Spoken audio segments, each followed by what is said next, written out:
Konnichiwa, Mugen Gumi e yokoso. Welcome to Mugen Gumi. Mugen means unlimited or infinite, and Gumi means group, and it has a wide variety of uses, as in Bangumi, which would be for a television program, or Shinsen Gumi, which was the final holdouts during the Boshin War, or the War of the Meiji Restoration, led at the end by Hijikata Toshizo. My purpose in establishing this channel initially was just as a repository for shamisen and taiko stuff that I've been working on from time to time. And we've recently developed this group I'm involved with, Bachido. We've also developed an interest in shogi. So I've taken this opportunity to use this forum by which to teach shogi. Shogi is Japanese chess, has the same origins as Western chess, but clearly evolved slightly differently from how Western chess did. And so there's a lot of similarities and there are a lot of differences in how the game is played. For starters, it's played on a 9x9 grid rather than an 8x8 grid in Western chess.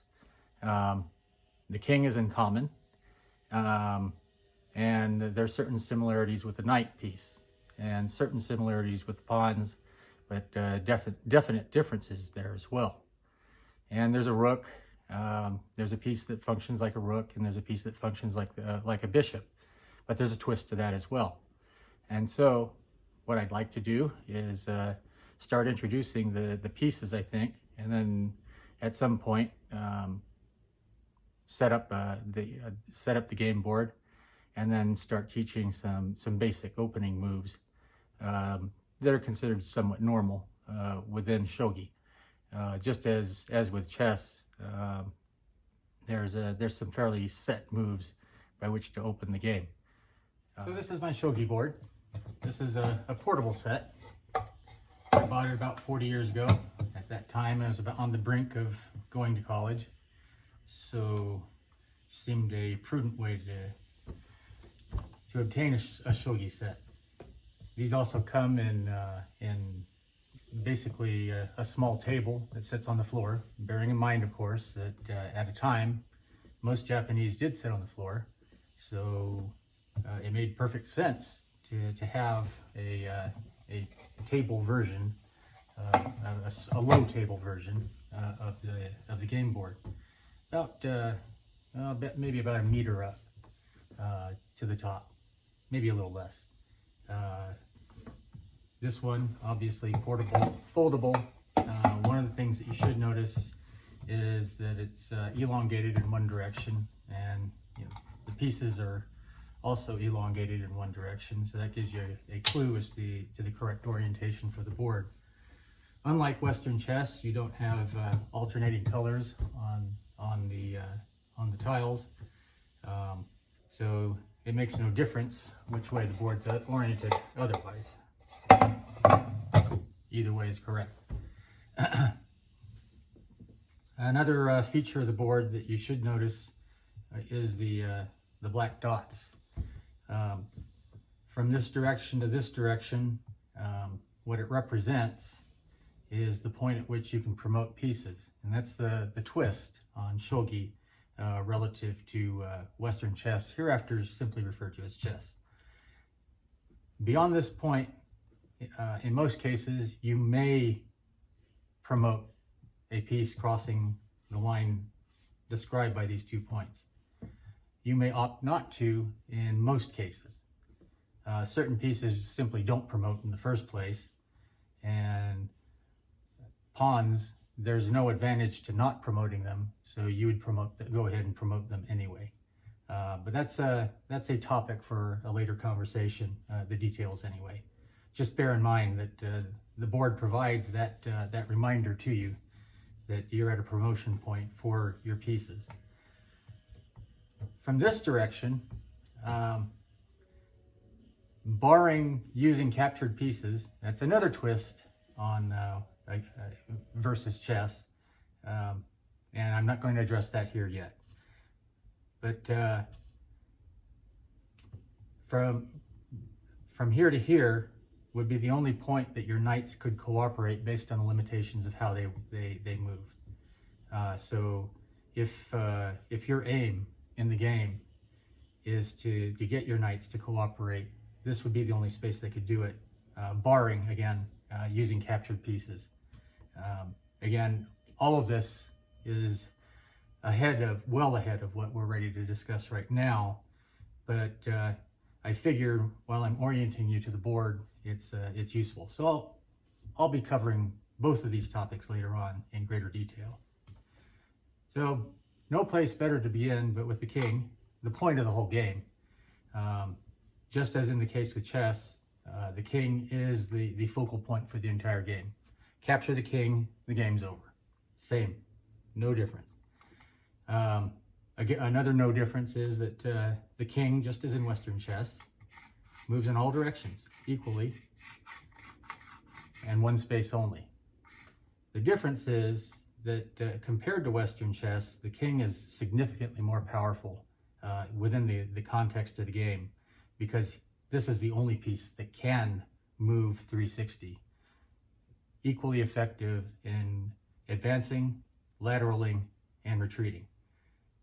There is no piece in shogi that matches the power of the queen in chess. So the power of this one piece is very significant in this game. Another important point is that unlike chess, the king does not have the special move involved in moving 2 or 3 spaces and castling. That move does not exist.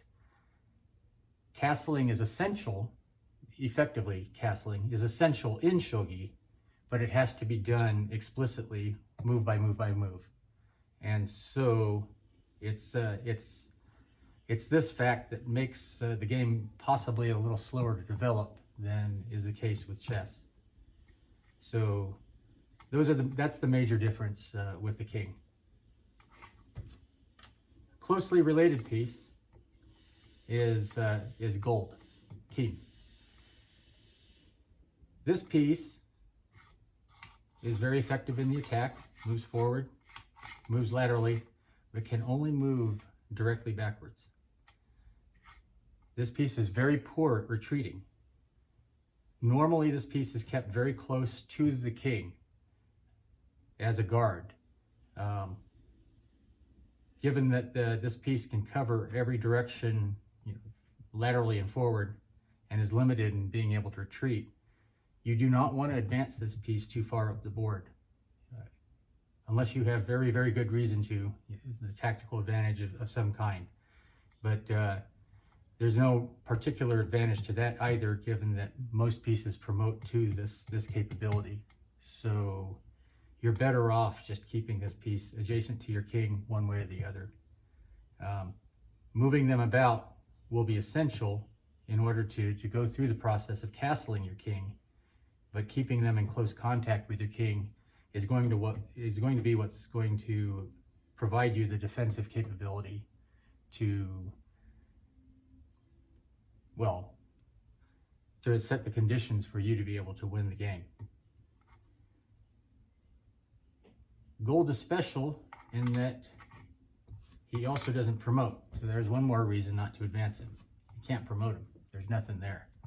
So again, it's just generally not a good idea to try to advance gold. Final piece that I want to discuss this evening is silver. Lines up next to gold, is very similar to gold.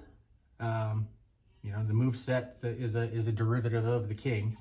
Goes all 3 squares to the front, and then the 2 diagonals to the back. Does not lateral. Important safety note here, does not lateral. So he cannot, if lined up next to gold, gold covers him, but he doesn't cover gold. His moveset doesn't allow it. The advantage of silver is that he's twice as effective in retreating. you can move diagonally to the two positions to the back.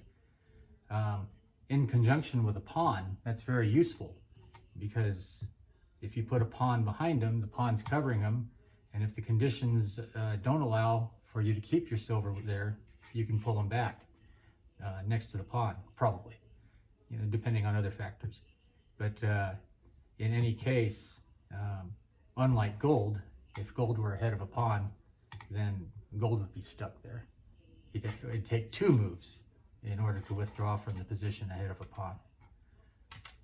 And that situation can arise. Okay, so we're going to talk about promotion for the first time.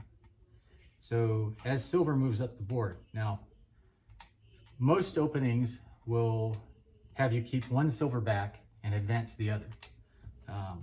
And so it is not unusual to advance silver up to a point. And once he crosses this line, he may promote, but he's not required to. In most cases, you're going to want to, but having two avenues of retreat is very useful as well. So it all depends on the situation up there. So just say that you do want to promote him. So you move him to the position, and you flip him over, and you notice that the kane or kin symbol appears. So he is exactly the same as gold now. So once he's promoted, he can move all three front, left and right, and straight back. He loses his diagonal. Once promoted, you cannot demote him. So you're stuck with him that way. If he gets captured, he reverts to being silver again. And that'll be important later on. But I'm not going to discuss reusing captured pieces yet, other than just mention it in passing. So that's the first three pieces. My intention is to cover probably three pieces per session. Give you an opportunity to get oriented to some of the nuances of the game. You notice that out of the three pieces that I've opened with here, not a single one moves multiple spaces.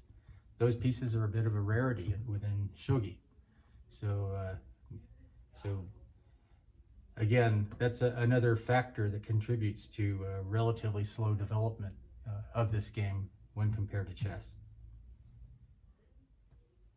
I hope you've enjoyed this brief introduction to shogi, and if you like what I'm trying to do here, by all means hit like, and if you're interested in the topic and would like to continue to follow, by all means subscribe. And if you have any comments to leave me, I'm more than receptive. Just please add them to the bottom, and we'll go from there. Kind of consider it the voice of the customer. Again, this is the first of the series, and I'm certainly learning at this point, and would welcome any guidance and suggestions from old-timer YouTubers out there. Until next time then, mata jikai.